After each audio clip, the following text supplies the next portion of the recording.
La insistencia del gobierno de la República Cooperativa de Guyana de entregarle concesiones petrolíferas a la ExxonMobil en el Esequibo, un territorio que está en disputa con Venezuela desde hace más de 180 años, vuelve a tensar las relaciones con Caracas. La Guayana Esequiba, también conocida como el Esequibo y que aparece como zona en reclamación en los mapas de Venezuela, es una región de 159.000 kilómetros cuadrados que le ha pertenecido a este país desde que los libertadores recuperaron todo el territorio nacional del dominio español y conquistaron la independencia.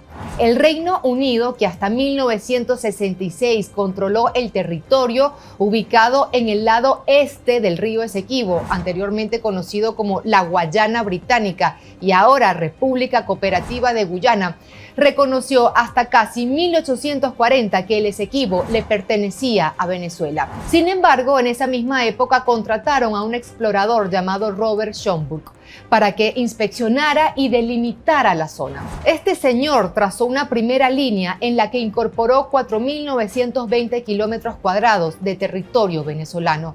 Y luego, cuando el Reino Unido supo todo lo que había en esa región, Schomburgk volvió y sin justificación alguna se anexó 141.930 kilómetros cuadrados de Venezuela.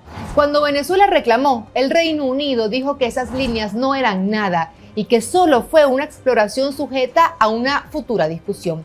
Incluso en 1850 el Reino Unido firmó con Venezuela un acuerdo donde se comprometía a no ocupar más esos territorios reclamados. Pero justo en ese momento empezó la fiebre del oro y se descubrieron importantes minas en esa región.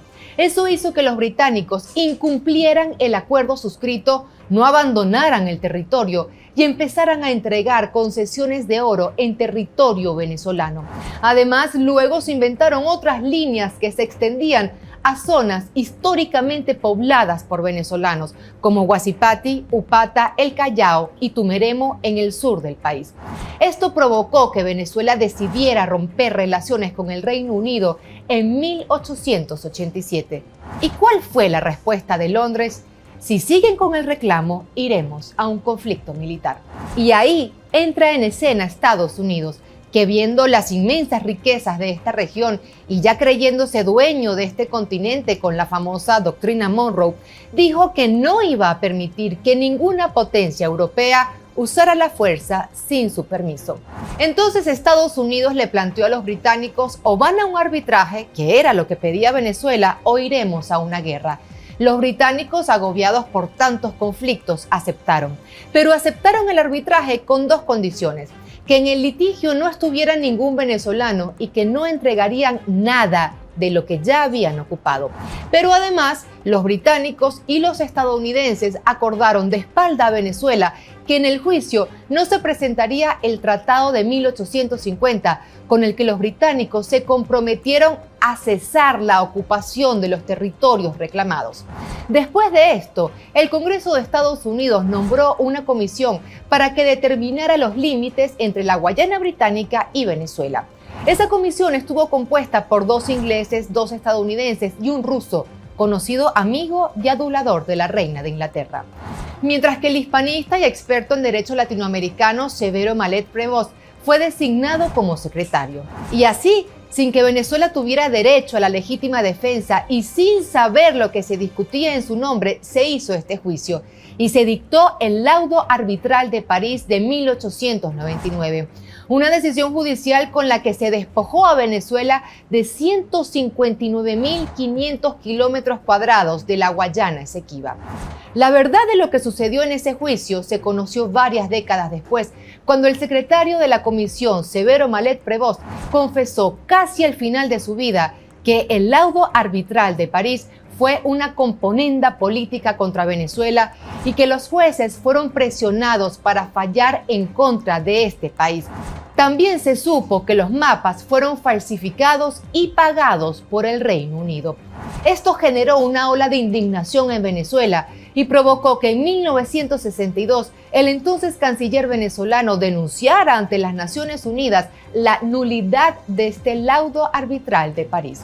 Poco después, el Reino Unido y Venezuela firmaron el Acuerdo de Ginebra de 1966, la única vía legal y vigente dentro del derecho internacional sobre este diferendo. Este acuerdo deja de lado el laudo arbitral y ordena a Venezuela y a Guyana, a la que 3 meses después de este acuerdo el Reino Unido le concedió la independencia, a resolver la controversia de manera pacífica, negociada y aceptable para ambas partes.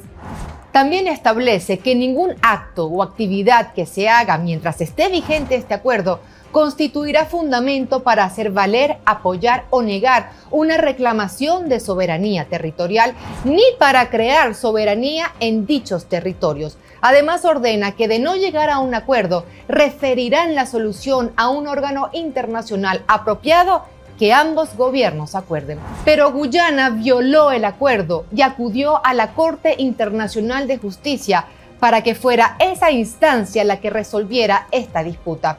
Pero la Corte Internacional de Justicia, en lugar de solicitar el consentimiento de Venezuela, como debe hacerse en estos casos de delimitación territorial, lo que hizo fue obviar a Caracas y aceptar el caso. En unos meses se espera el veredicto. Pero llegados a este punto, muchos se preguntan qué garantías hay de que no se repita una componenda judicial contra Venezuela para despojarla de este territorio, como ya sucedió en 1899. Y ahora muchos se preguntarán, ¿por qué Guyana tomó esa decisión? Para comprender la actual escalada de tensiones hay que remontarnos al año 2015, cuando la petrolera estadounidense ExxonMobil encontró petróleo en la zona en reclamación. Desde entonces, Estados Unidos empezó a realizar operaciones militares conjuntas con Guyana, a visitar de manera recurrente ese país a través de los jefes del Comando Sur, a entrenar a militares guyaneses y a presionar a sus mandatarios para extraer petróleo de esa zona en reclamación y a promover una campaña mediática que asegura que esa región representa el 60% de Guyana, que ese país tiene derecho a extraer los recursos de esa zona porque tiene derecho a desarrollarse y que Venezuela es un país agresor que impide el desarrollo de su vecino. Todo esto es falso, porque Venezuela no reclama ni 1 milímetro del territorio de Guyana. Venezuela lo que reclama es un territorio que le pertenece, que ganó tras unas largas luchas por la independencia y que el Reino Unido le arrebató a través de un fallo ilegal que hoy pretenden legitimar. Guyana es hoy lo que le heredaron sus antiguos colonos británicos y Venezuela nada tiene que ver con eso. Además, jamás ha obstaculizado su desarrollo, como quedó demostrado por años con todo el apoyo que le dio Petrocaribe. Y tampoco es un país agresor porque jamás en toda su historia ha agredido a ningún país del mundo. En Venezuela, el pueblo se prepara para expresar su postura sobre este tema en un referéndum consultivo, mientras el presidente Nicolás Maduro alerta que Washington busca provocar un conflicto armado y convertir a Guyana en una base del Comando Sur de Estados Unidos que apunta a Venezuela y que busca controlar esa zona llena de riquezas, tal como lo confesó la actual jefa del Comando Sur. You just have the largest oil reserves, light sweet crude, discovered off of Guyana over a year ago. You have Venezuela's resources as well with oil, copper, gold.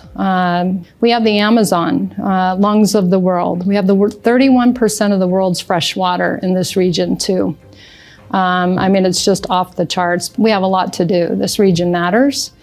It has a lot to do with national security, and we need to step up our game. El presidente Maduro insiste a su par guyanés que solo la vía del diálogo, la vía diplomática, apegada al Acuerdo de Ginebra, permitirá resolver esta disputa territorial. Un llamado a los pueblos de América Latina y del mundo a evitar que quienes han llevado guerras por el mundo entero traigan esas tempestades a este continente que fue declarado en el año 2014 como una zona de paz.